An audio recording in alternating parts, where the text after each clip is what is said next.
has received a formal petition seeking the removal of Supreme Court Justice Yoni Kolendi over alleged judicial misconduct and interference in the ongoing ambulance case. The petition, filed by a private citizen, accuses Justice Kolendi of exerting undue influence on High Court proceedings in the trial. Hey, great people of Ghana, it's your Nigerian God pleasure bringing you political news in our channel, Ghanatube. President John Mahama has actually come out to really enforce the changes he is really expected to do based on the promises he gave us in the campaign. And here are all the happenings in Ghana, please. Of the Republic versus Cassiel Atoforsin and two others. According to a copy of the complaint cited by Channel 1 News, the judges' alleged actions breached the code of conduct for judges and magistrates, compromised judicial independence, and risk eroding public confidence in the judiciary. The petitioner, Daniel Mafo Furiata, is joining us now to discuss the matter further. Good evening, Mr. Furiata. Good evening, madam. I hope you're well. I'm okay.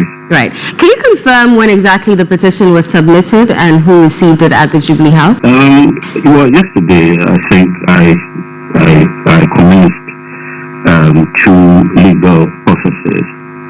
First of all, I filed a petition before the Criminal Investigation Department of Ghana Police Service to investigate, first of all, Justice Yoni Kolendi, Justice of the Supreme Court of Ghana, and Mr.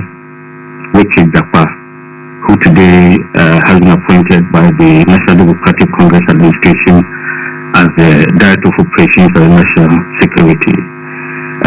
The complaint that I filed, the petition that I filed, the National Security at the Criminal Investigation Department border on the crime of collusion between the two persons, that is Richard Dapa and Justice Yoni Kolendi, to undermine legal proceedings and obstruct justice.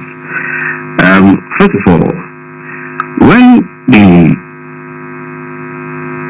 Atoforsin case commenced in the year 2023, January, when the current finance minister and two others, including Mr. Dapa, for the crime of causing financial loss to the state, it is important to recognize that the role played by Justice Kolendi has not been mentioned. It is a role that nobody has even mentioned. Now, when the two accused persons secured bail, Richard Dapa failed to satisfy the bail conditions. What happened? Justice Kolendi went to the then Attorney General's office and informed the then Attorney General that he's related to Richard Dapa and that Dapa was his cousin, and sought to impress upon the then Attorney General do whatever he could to either drop the charges or act in a way that will make Dapa free him of the charges against him. Now, he did not only stop there.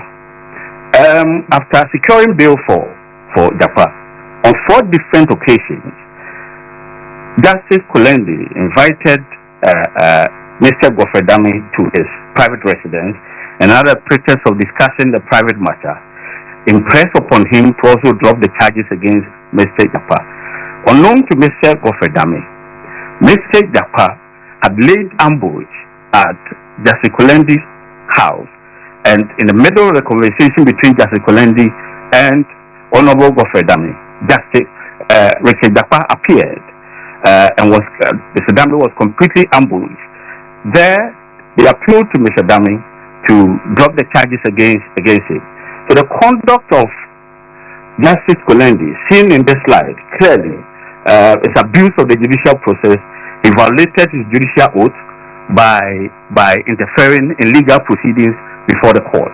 So that is the reason why I proceeded to the Criminal Investigation Department yesterday to file a petition against Mr. Dapa and Justice Kolendi, because the two of them have colluded in the Atoforsin matter to obstruct legal proceedings and also interfere in the administration of justice. Has there been any indication that the president has taken notice of the petition yet? No, I have not received any correspondence from the president indicating that he has taken notice of the petition. But I do hope that in the coming days, the president will act according to law and respond to the petition. Okay. Now, when such a petition is submitted, Article 146 stipulates that the CJ must first establish whether, it's a prima facie case exists. How do you anticipate this process unfolding, especially since Ghana currently has an acting CJ who's also awaiting confirmation? Well, whatever it is, I think the CJ's position will be confirmed by the president. I only hope that the president will do the right and abide by the rule of law and the democratic tenets of our country, and instigate the necessary legal processes to ensure that the petition is submitted to the Chief Justice, and that on the strength of the arguments that have made, a prima facie case should be established for the removal of Justice Kolendi as Justice of the Supreme Court. Okay, so there are some critics who are arguing that your petition is a counter-response to earlier calls for investigations into the former Attorney General, Godfrey Dame. How do you react to that? Well, not at all. In fact, not until very recently, I was not even aware that a petition has been filed against Mr. Godfrey Dame. I have followed this matter very carefully through my own industry and research. I've been able to gather all the evidence before the president that crime has been committed. Justice Kolendi has acted in clear violation of his judicial oath and ought to be investigated. Do you have a specific time frame within which you expect the president to forward your petition to the Chief Justice? I think clearly the president is bound by law to do so, either now or in the near future. All right. Beyond the leaked audio, what additional evidence do you rely on to support your claims of misconduct against Justice Kolendi? Well, his conduct in relation to this matter, when he was even under cross-examination, for instance, in court, Mr. Dakwa admitted that he procured Honorable Godfrey Dame's number through Justice Yoni Kolendi. He procured Honorable Godfrey Dame's number without the consent of Mr. Godfrey Dame. Justice Richard Dakwa also admitted that he sent in all over 68 WhatsApp messages appealing to Godfrey Dame to assist him, to free him of drop the charges against him. So the evidence is overwhelming, and quite clearly, the witnesses to all this and the court records and proceedings of court will also come to the fore. There's several documents that we have to testify, to back our claim of the collusion and conspiracy between Justice Kolendi and Mr. Jakwa to interfere in the administration of justice.